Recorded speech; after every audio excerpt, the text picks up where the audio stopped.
짐 모두 맡으시니 무거운 짐을 널어지고 견디다 못해 쓰러질 때 불쌍히 여겨 구원해 주니 은혜의 주님 오직 예수 내 모든 괴로움 닥치는 말라 주 예수 앞에 아뢰이며 주께서 친히 날 구해주사 넓으신 사랑 베푸시네 무거운 짐을 널어지고 견디다 못해 쓰러질 때 불쌍히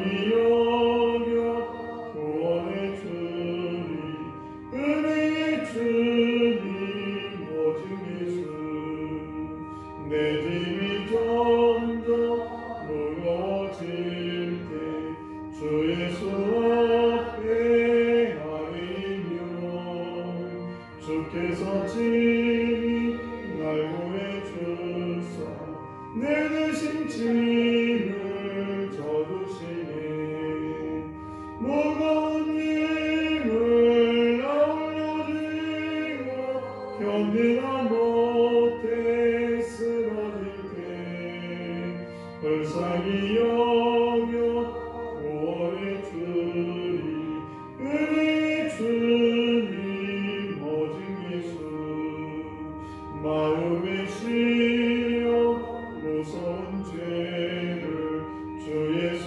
앞에 아뢰이며 예수는 나의 능력이 되사 세상을 이기 힘주시니 무거운 짐을 널어지고 견디다 못해 쓰러질 때 불쌍히 여겨 구원해 주니 은혜의 주님 오직 예수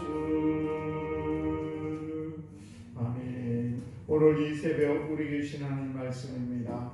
사무엘상 16장 1절에서 13절 말씀입니다. 복된 새벽입니다. 오늘도 이 귀한 새벽에 나오신 우리 사랑 모든 성도 여러분에게 하나님의 크신 은총이 함께 하시기를 주의 이름으로 축복합니다. 15장에서 아멜렉과 이스라엘과 전투가 벌어지게 됩니다. 그런데 사무엘이 이제 사울왕에게 이렇게 전하죠. 그 전투에서 아무것도 다 살려두지 말고 다 죽여라, 다 진멸을 하라 이렇게 명령을 내렸는데 그런데 그 말씀을 이 사울왕이 듣지 아니하고 백성들의 말에 더 귀를 기울였고 하나님의 말씀에 귀를 기울이지 않았습니다. 하나님을 살아계신 하나님을 두려워한 것이 아니라 백성들을 더 두려워해서 그 하나님의 말씀은 이 아멜렉과의 전투에서 모든 것을 진멸시키라는 이 말씀을 거역하고 그리고 많은 것을 살려가지고 돌아오면서 핑계대기를 여호와 하나님께 제사를 드리려고 한다라는 그런 핑계를 대게 되지요. 그로 인해서 이제 사울왕과 그의 머리에 기름을 부었던 이 사무엘 선지자는 각자의 길을 걸어가게 됩니다. 사무엘은 자신의 집인 이 라마로 돌아가서 얼마나 실족해 있는지 오늘 15장 35절 말씀을 보시게 되면 사무엘이 죽는 날까지 사울을 다시 가서 보지 아니하였더라 라고 기록을 하고 있어요. 그 전에는 상당히 이렇게 가까웠던 이 사무엘과 사울 이스라엘 초대왕이 이제 하나님의 말씀을 거역하고 사무엘의 말에 거역함으로 말미암아 이 사울과 사무엘이 헤어지게 되고 그리고 다시는 보지 아니하는 그런 일이 벌어지게 됐습니다. 이렇게 실족하고 있는 이 사무엘을 향해서 살아계신 하나님께서는 오늘 16장 1절 말씀을 보시게 되면 이렇게 말씀을 하십니다. 내가 그를 위하여 언제까지 슬퍼하겠느냐 라고 말씀을 합니다.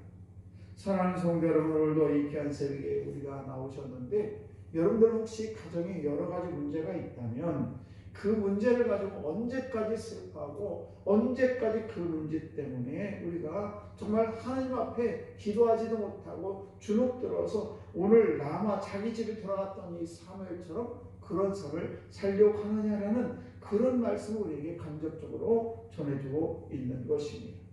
그래서 그를 위해서 하나님께서는 이새의 집에 가봐라. 그리고 꿀에다가 기름을 부어가지고 이새의 집에 가서 다시 이스라엘의 왕을 다스릴 왕에게 기름을 부어라 라고 말씀을 하십니다.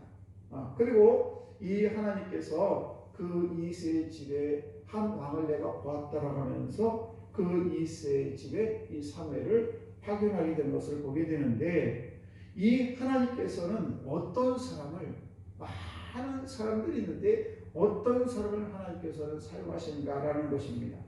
그 첫 번째는 제가 어제를 말씀을 드렸습니다만 하나님께서는 늘 우리를 보고 계신다는 사실이에요. 이세의 가족을 하나님께서 다 살펴보고 있었습니다.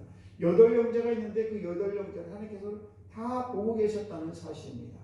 그리고는 그 중에 제일 막내 8번째인 이 다윗에게 기름을 부어 축복하는 모습을 볼 수가 있습니다. 그래서 이스라엘 왕이 되는 것은 오늘날 역시도 저와 여러분들 하나님께서 여전히 우리를 살펴보고 계신다는 사실을 꼭 잊지 마시기를 바랍니다. 그리고 두 번째, 우리가 하나님께서는 어떤 사람을 쓰느냐, 7절 말씀을 보시게 되면 여호와께서 사무엘에게 이르시되 그의 용모와 키를 보지 말라. 내가 이미 그를 버렸노라. 내가 보는 것은 사람과 같지 아니하니 사람은 외모를 보거니와 나 여호와는 중심을 보느니라. 사람들은 겉으로 보이는 그런 모습들, 그 사람이 어떻게 생겼는가, 어떤 차를 타고 다니나, 어떤 집에 살고 있나, 이런 외형적인 외모를 보지만은 하나님은 그런 외모를 절대 보지 않냐고 그 사람의 마음의 중심을 보신다는 사실이죠. 그래서 하나님은 어떤 사람을 사용하느냐, 이렇게 중심이 하나님을 향한 사람, 중심이 있는 사람을 하나님께서 사용하신다는 사실입니다. 성경에 나오는 많은 사람들이 있죠. 그 중에서 우리가 잘 알 수 있는 사람을 택한다면 요셉을 볼 수가 있습니다. 요셉은 사실은 자기 형들에 의해서 그 종으로 팔려가게 되고 결국 보디발의 집에 가가지고 이제 집안을 섬기는 그런 보디발의 가정주부로 있을 때에 보디발의 아내가 얼마나 요셉을 흠모하고 그리고 요셉의 준성을 보고 여러 가지 유혹을 많이 합니다. 그런데 요셉은 그 유혹에 결코 넘어지지 아니하죠. 그러면서 요셉은 이렇게 단호하게 얘기합니다. 뭐라고 얘기합니까? 내가 어찌 이 큰 악을 행하여 하나님 앞에 내가 죄를 지으리까? 라고 하면서 하나님이 살아계신 것을 요셉은 분명히 알고 있었다는 사실이에요. 하나님이 살아계신다는 걸 알지 못했다면 요셉은 아마 다른 사람과 똑같이 이 보디발의 아내의 유혹에 빠지고 말았을 것입니다. 그런데 요셉은 결코 하나님은 살아계시고 나를 다 보고 계시고 그리고 나를 지금까지 인도하신 하나님께서 나를 분명히 인도한다는 사실, 자기가 크고 어려움에 있음에도 불구하고 하나님의 살아계심을 결코 잊지 않았던 것을 볼 수가 있습니다. 그래서 이렇게 하나님께서는 중심을 보시고 그 중심이 정말 하나님을 향해 있는가라는 것을 보고 그 사람을 사용한다는 사실입니다. 또 하나 하나님께서는 우리를 사용하는 그 내용 중에서 어떤 사람을 쓰시느냐, 성실한 사람을 쓰신다는 사실입니다. 11절 말씀을 보시게 되면 사무엘이 또 이새에게 이르시되 네 아들들이 다 여기 있느냐? 이새가 이르되 아직 막내가 남았는데 그는 양을 지키나이다. 이 장면을 보시게 되면은 형제들, 야 우리 사무엘이 선지자가 우리 집에 온다니까 너희들 다 와라. 이렇게 했을 때 형들 아마 제일 막나한테 야 네가 양을 쳐라 그러면서 다 형들은 다 자기 동생 다윗에게 8번째에 다 미루고 자기들은 다 선을 보러 집으로 돌아왔는데 막내인 이 다윗은 여전히 자기가 맡겨진 일을 최선을 다해서 성실하게 자기 사명을 잘 감당하는 다윗의 모습을 볼 수가 있습니다. 그러자 사무엘은 그들을 일일이 다 형제들 7명을 다 지나가게 했는데 그 중에 아무도 하나님께서 이 사람이다라고 얘기를 하지 않습니다. 그러면서 오늘 7절 말씀 마지막 절의 끝에 보게 되면 사람은 외모를 보거니와 나 여호와는 중심을 보느니라 라고 말씀하고 있습니다. 그러니까 하나님께서 이렇게 하나님을 향해서 이 하나님이 이미 보고 계실 뿐만 아니라 또 하나님은 정말 중심이 하나님을 향하고 있는가, 또 하나는 그 하나님의 말씀에 비추어서 그들이 성실하게 자기 책임을 잘 감당하는 그런 사람이 있는가, 이런 사람을 하나님께서 오늘도 쓰신다는 사실입니다. 오늘도 사랑하는 성도 여러분, 오늘도 사무엘 선지자는 시름에 빠져서 정말 코가 쑥 빠져서 이렇게 넘어져 있는 그 사무엘을 불러서 다시 한번 그에게 사명을 주고, 그리고 그 사명이 뭡니까? 이스라엘의 두 번째 왕을, 사울 왕이 실패했던 이 왕의 모습을 보시고 하나님께서는 이제 사람의 겉모습이 아니라 중심을 보신다는 것을 꼭 기억하시고, 오늘도 저희들이 하나님의 은혜 가운데 나를 부르신 이유, 그리고 내가 오늘 이 귀한 새벽에 여기 나와 있는 이유, 그리고 내가 하나님의 택함을 받고 하나님의 은혜 가운데 쓰임받는 우리 귀한 성도 여러분 되시기를 주의 이름으로 간절히 축원합니다. 기도하겠습니다.